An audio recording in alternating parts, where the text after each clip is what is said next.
ang Panginoon, dakilain ang kaniyang ngalan. Purihin siya ay awitan at papurihan magpakailanman.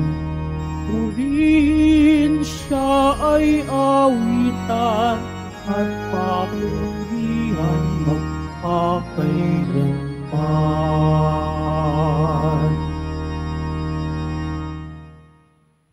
Tayo nagkakatipon sa ngalan ng Ama, ng Anak at ng Espiritu Santo. Amen. Ang pagpapala ng ating Panginoong Jesucristo, ang pag-ibig ng Diyos Ama, at ang pakipag-isa ng Banal na Espiritu naway sumainyong lahat. At sumayo rin. Maligayang pagdalo sa ating banal na pagdiriwang, mga kapatid.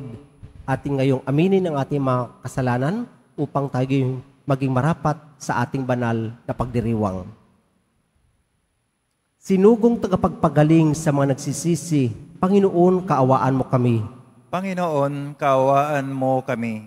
Dumating na tagapag-anyayang mga makasalanay magsisi, Kristo, kaawaan mo kami. Kristo, kaawaan mo kami. Nakaluklok ka sa kanan ng Diyos Ama para ipamagitan kami. Panginoon, kaawaan mo kami. Panginoon, kaawaan mo kami. Kaawaan tayo ng makapangyarihang Diyos, patawarin tayo sa ating makasalanan at patnubayan tayo sa buhay na walang hanggan. Amen. Manalangin tayo. Ama naming makapangyarihan, ang iyo nawang kagandahang loob ay manguna at sumubaybay sa aming pamumuhay ngayon at araw-araw upang kami itaguyod sa paninindigang gumawa ng kabutihan. Sa pamagitan ni Jesucristo kasama ng Espiritu Santo, magpasawalang hanggan. Amen. Magsiyo po muna ang lahat.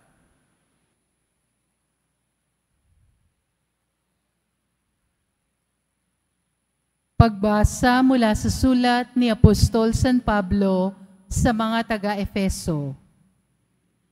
Mga kapatid, mula nang mabalitaan ko ang tungkol sa inyong pananalig sa Panginoong Hesus at ang inyong pag-ibig sa lahat ng hinirang, walang humpay ang pasasalamat ko sa Diyos para sa inyo.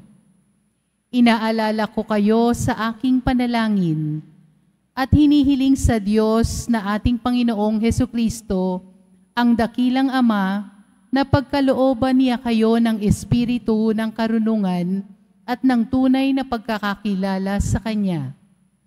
Naway liwanagan ng Diyos ang inyong mga isip upang malaman niya ang ating inaasahan sa Kanyang pagtawag sa atin. Ito'y ang kalawalhatiang inilaan niya sa Kanyang mga hinirang at ang walang hanggang kapangyarihan niya sa atin ng mga nananalig sa Kanya. Ang kapangyarihang ding iyon ang muling bumuhay kay Kristo at nagluklok sa Kanya sa kalangitan sa kanan ng Diyos. Kaya't nasa ilalim ng kapamahalaan, kapangyarihan at pamunuan, higit ang Kanyang pangalan kaysa lahat ng pangalan, hindi lamang sa panahong ito, kundi pati sa darating. Ipinailalim ng Diyos sa kapangyarihan ni Kristo ang lahat ng bagay at siya ang ginawang ulo ng simbahan. Ito ang katawan ni Kristo, ang kapuspusan niya na pumupuspos sa lahat-lahat. Ang salita ng Diyos. Salamat sa Diyos. Pinamahala sa tao ang lahat ng nasa mundo. Pinamahala sa tao ang lahat ng nasa mundo. Ikaw, O Poon, Panginoon namin, laganap sa lupa ang iyong luningning. At hanggang sa langit, laging pupurihin, aawitang lagi niyong mga bata na wala pang malay at sariling diwa. Pinamahala sa tao ang lahat ng nasa mundo. Ang likha mong langit kung aking pagmamasdan, pati mga tala, bituin at buwan. Ano nga ang tao upang iyong alalahanin, ay ano nga siya na sukal mong kaligayain. Pinamahala sa tao ang lahat ng nasa mundo. Nilikha mo siya na halos kapantay ng iyong luningning at kadakilaan. Pinamahala mo sa buong daigdig sa lahat ng bagay, malakit, maliit. Pinamahala sa tao ang lahat ng nasa mundo. Tumayo na po ang lahat.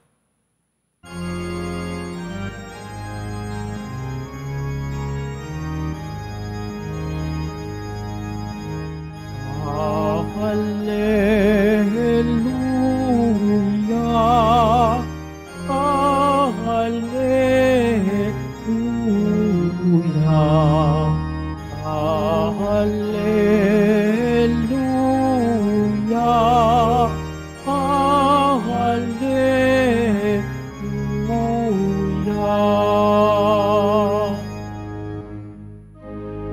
Kayo't ang Espiritu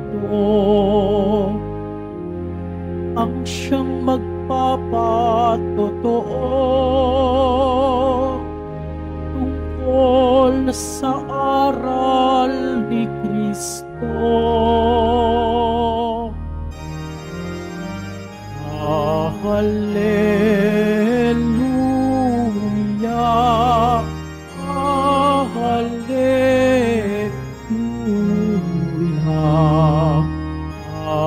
Hallelujah, Hallelujah.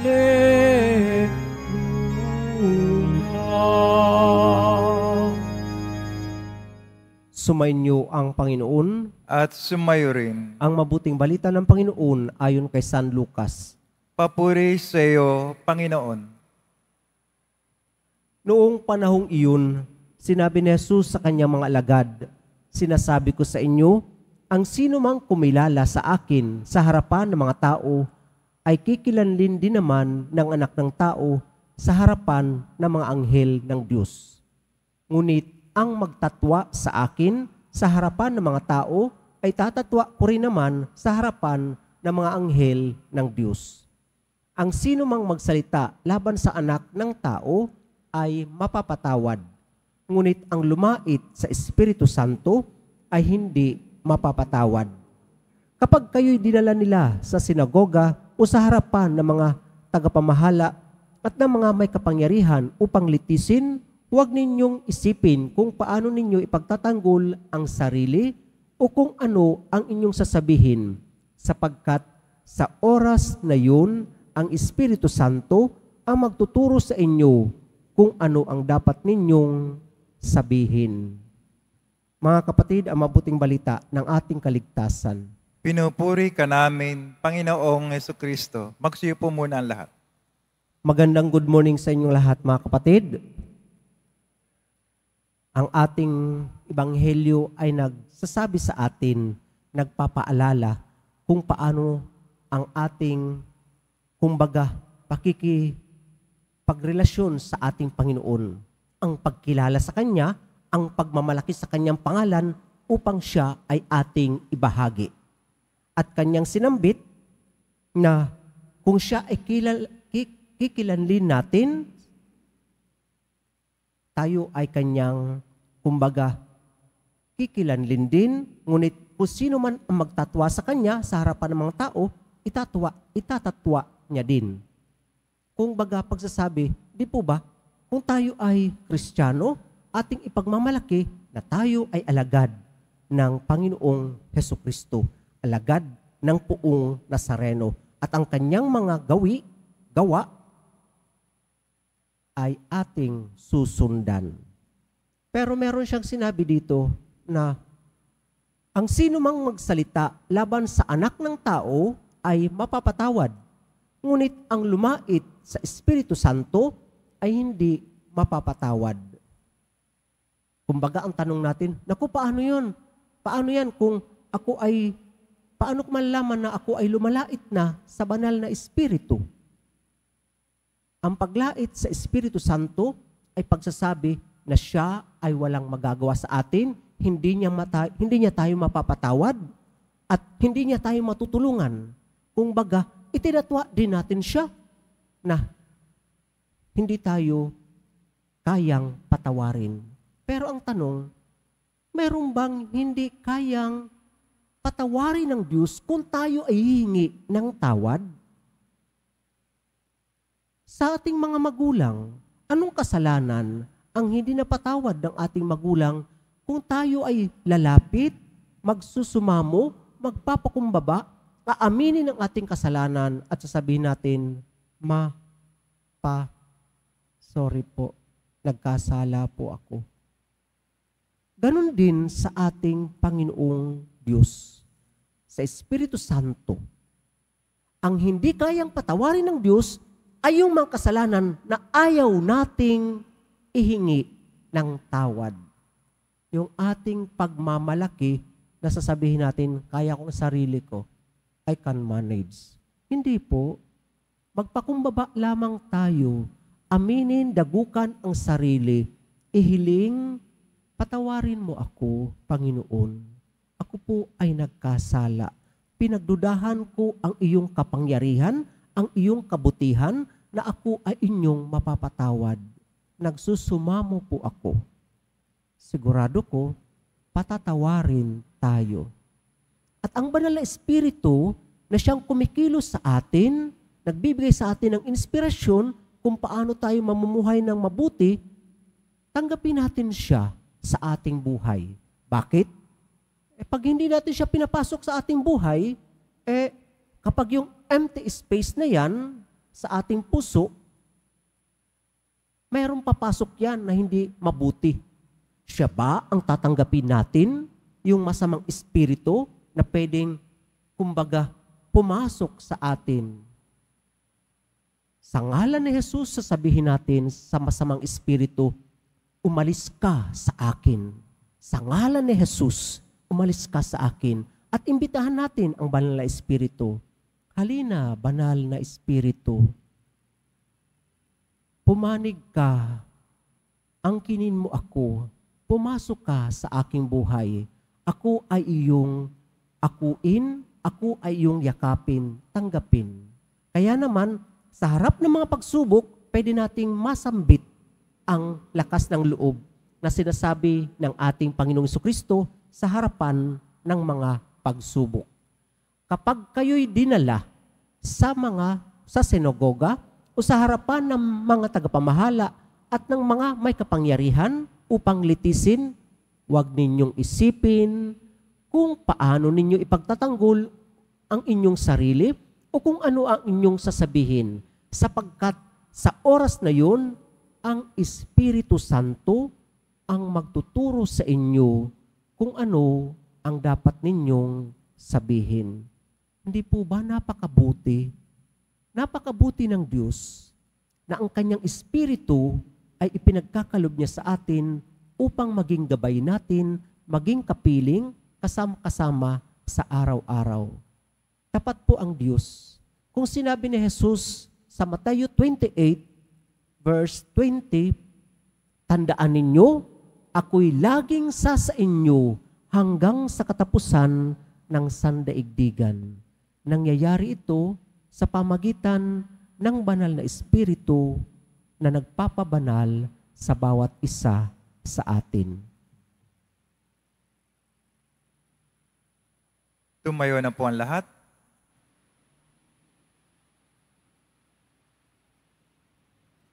Minamahal kong mga kapatid, ang Panginoon ang ating seguridad. Ipahayag natin ang ating tiwala sa Kanya at manalangin tayo para sa lahat ng tao na kasama natin sa paglalakbay sa buhay na ito. Diyos ng mga anghel, Ikaw ang aming tanggulan. Diyos ng mga anghel, Ikaw ang aming tanggulan. Ang simbahan naway patuloy na ipahayag ang salita ng Diyos sa harap ng maraming pagbatikos at paglaban. Manalangin tayo. Diyos ng mga anghel, Ikaw ang aming tanggulan. Atin nawang matutuhang magtiwala sa banal na pagpapala ng Diyos, gaano man kabigat ang ating mga pasaning suliranin.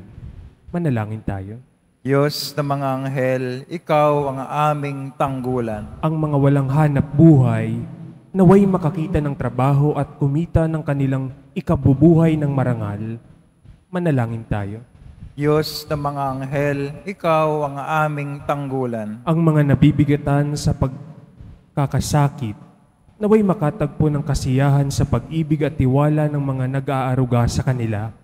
Manalangin tayo. Diyos na mga anghel, ikaw ang aming tanggulan. Ang mga yumao, naway magtamo ng mahabaging hatol at walang hanggang kapayapaan. Manalangin tayo. Diyos na mga anghel, ikaw ang aming tanggulan. Sa katahimikan ng ating puso, ating idalangin ang ating mga personal na kahilingan.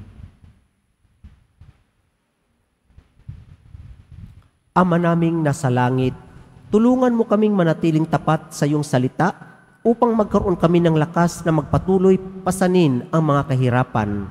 Hiniling namin ito sa pamagitan ni Kristong aming Panginoon. Amen. Magsiyo po muna ang lahat.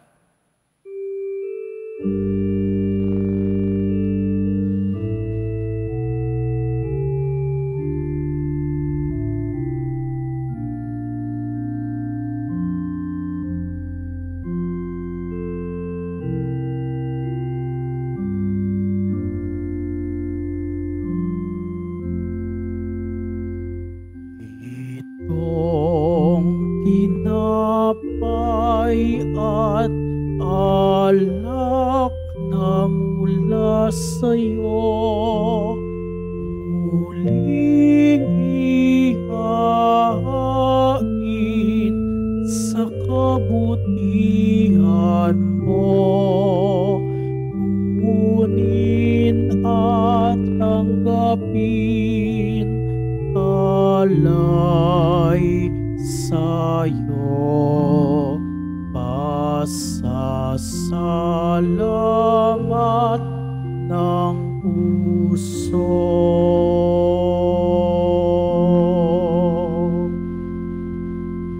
Tumayo na po ang lahat.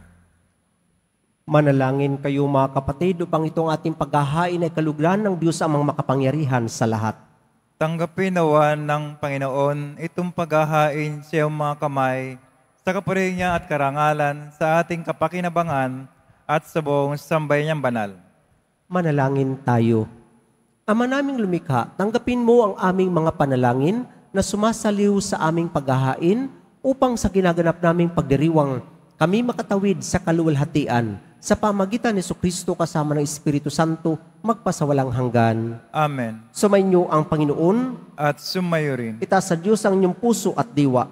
Tinaas na namin sa Panginoon. Pasalamatan natin ang Panginoong ating Diyos. Marapat na siya ay pasalamatan. Ama naming makapangyarihan, tunay marapat na ikaw ay aming pasalamatan sa iyong paglingap at kagandahang loob. Ang tao'y nilikha mo't pinapangasiwa sa sansinukob. Sa hangad mong siya'y iwastong lubos, siya'y pinagdusa mo sa kanyang pagtalikod. Sa iyong paggiliw, iyong ipinahintulot na makabalik siya sa pamagitan ni Kristo Jesus. Kaya kaisa ng mga anghel na nagsisiawit ng papuri sa iyo nang walang humpay sa kalangitan, kami nagbubunyi sa iyong kadakilaan. Santo, Santo, Santo, Panginoon Diyos ng mga hukbo, napupuno ang langit at lupa ng kadakilaan mo, o sana sa kaitaasan. Pinagpala na paririto sa ngalan ng Panginoon, o sana sa kaitaasan. Magsilod po ang lahat. Ama naming banal, ikaw ang bukal ng tanang kabanalan. Kahit sa pamagitan ng iyong Espiritu, gawin mong banal ang mga kaloob na ito upang para sa amin maging katawan at dugo ng aming Panginoong Hesukristo.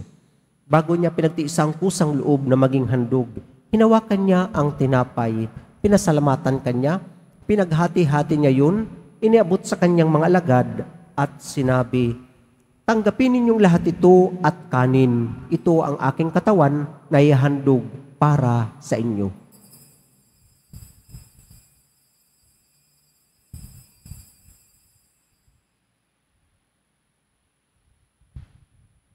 Gayon din naman, nung matapos ang hapunan, hinawakan niya ang kalis, muli kanyang pinasalamatan. Inabot niya ang kalis sa kanyang mga alagad at sinabi, tanggapin ninyong lahat ito at inumin, ito ang kalis ng aking dugo, ng bago at walang hanggang tipan.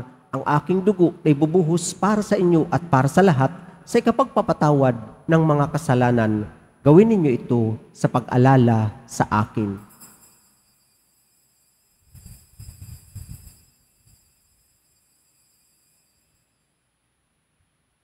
Tumayo na po ang lahat. Ipagbunyi natin ang misteryo ng ating pananampalataya. Si Kristo'y namatay, si Kristo'y nabuhay, Kristo'y babalik sa wakas ng panahon. Ama, ginagawa namin ngayon ang pag-alala sa pagkamatay at muling pagkabuhay ng iyong anak, kaya't inialay namin sa iyo ang tinapay na nagbibigay buhay at ang kalis na nagkakaloob ng kaligtasan. Kami nagpapasalamat dahil kami yung minarapat na tumayo sa harap mo para maglingkod sa iyo. Isinasamo namin kami magsasalo-salo sa katawan at dugo ni Kristo ay mabuklod sa pagkakaisa sa pamagitan ng Espiritu Santo. Ama, lingapin mong simbahang laganap sa buong digdig, puspusin mo kami sa pag-ibig, kaisa ni Francisco na aming Papa at ni Jose na aming Obispo at ng Tanang Kaparian. Alalahanin mo rin ang mga kapatid naming nahimlay na may pag-asang sila'y muling mabubuhay, gayon din ang lahat ng mga pumanaw. Kaawaan mo sila at patuloyin sa iyong kaliwanagan. Kaawaan mo at paginlapatin kaming lahat na makasalo sa iyong buhay na walang wakas. Kaisa ng mahal na Birheng Maria, na ina ng Diyos, ng kabiyak ng puso niyang si San Jose, kaisa ng mga apostol ni San Juan Bautista, at ng lahat ng mga banal na namuhay dito sa daigdig ng kalugod-lugod sa iyo, may pagdiwang nawa namin ang pagpupuri sa kararangal mo sa pamagitan ng anak na aming Panginoong Hesukristo. Sa pamagitan ni Kristo, kasama niya at sa Kanya, ang lahat ng parangal at papuri ay sa iyo, Diyos amang makapangyarihan, kasama ng Espiritu Santo, magpasawalang hanggan. Amen. Sa pamagitan ng binyag, tayo'y naging mga anak ng Diyos. Bilang isang pamilya, tayo tumawag sa ating iisang Ama. Ama namin, Sumasalangit ka, sambahin ang ngalan mo, mapasa amin ang kaharian mo, sundin ang loob mo dito sa lupa para nang sa langit. Bigyan mo kami ngayon ng aming kakanin sa araw-araw at patawarin mo kami sa aming mga sala para nang pagkapatawad namin sa nagkakasala sa amin at huwag mo kami pahintulot sa tukso at iadya mo kami sa lahat ng masama. hinihiling namin kami adya sa lahat ng masama, pagkalooban ng kapayapaan araw-araw, iligtas sa kasalanan at ilayo sa lahat ng kapahamakan, samantalang aming pinananabikan ang dakilang araw ng pagpapahayag ng tagapagligtas naming si Jesucristo. Sapagkat iyo ang kaharian at ang kapangyarihan, ang kapurihan magpakailanman. Amen. Panginoong Jesucristo, sinabi mo sa mga apostol, kapayapaan ang iniiwan ko sa inyo, ang aking kapayapaan ang binibigay ko sa inyo. Tunghayan mo ang aming pananampalataya at huwag ang aming pagkakasala. Pagkalooban mo kami ng kapayapaan at pagkakaisa ayon sa iyong kalooban kasama ng Espiritu Santo magpasawalang hanggan. Amen. Ang kapayapaan ng Panginoon naway laging sumainyo. At sumayo rin. Mga kapatid, ating ibigay ang kapayapaan sa bawat isa. Kordero ng Diyos, nagalis na mga kasalanan ng sanlibutan, maawa ka sa amin. Kordero ng Diyos, na nagalis na mga kasalanan ng sanlibutan, maawa ka sa amin. Kordero ng Diyos, na nagalis na mga kasalanan ng sanlibutan, ipagkaloob mo sa amin ang kapayapaan. Magsilod po ang lahat. Mga kapatid, narito ang ating Panginoong Jesucristo, ang anak ng Diyos na nagkatawang tao, nag-alay ng kanyang buhay para sa bawat isa sa atin. Siya ang kordero ng Diyos na nag-aalis sa makasalanan sa libutan, mapapalad tayong inaanyayahan sa kanyang piging. Panginoon, hindi ako karapat-dapat na magpatuloy sa iyo, ngunit sa isang salita mo lamang ay gagaling na ako. Ang katawan ni Kristo. Amen.